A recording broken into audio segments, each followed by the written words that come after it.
The Nazis had an eye for looting precious art throughout the territories that they conquered, stealing these from Jews and non-Jews alike.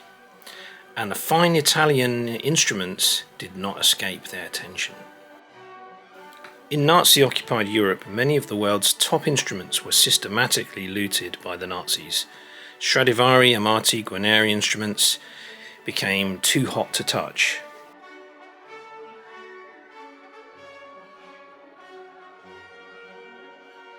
A special Sonderstaatsmusik, a group of highly trained, often PhD qualified musicologists, were summoned to sort through musical loot that the Nazis had seized from all the capitals of Europe.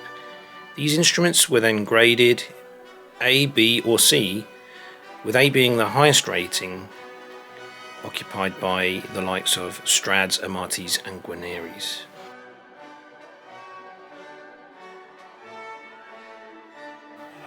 Hitler wanted to establish a Hochschule in Austria after the war, and had his evil plans succeeded, all the great instruments would have been kept there. Troops that went out to grab these instruments followed those orders to steal them and hoard them for the Nazis. Documents in the US National Archives shed light via captured German documents and film on the instruments that were stolen. Inventory was kept by the Nazis of stolen musical instruments, kept in a warehouse in Paris, a sort of clearinghouse where the instruments were sorted and stored. Some of these instruments sadly are unaccounted for, such as a 1742 Del Gesù violin. Only 13 violins were made by Del Gesù in that year, as far as we know, the year 1742, and of those, 11 are accounted for, and so 2 are now unaccounted for. Too hot to touch.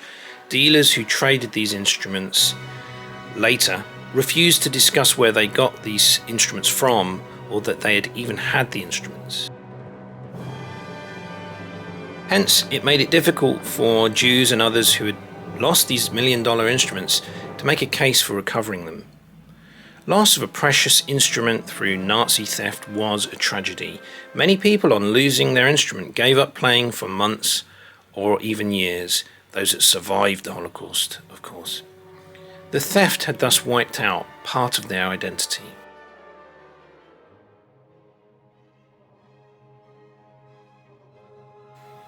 Fortunately, many of these instruments have since been recovered after the war, or in some cases many years later.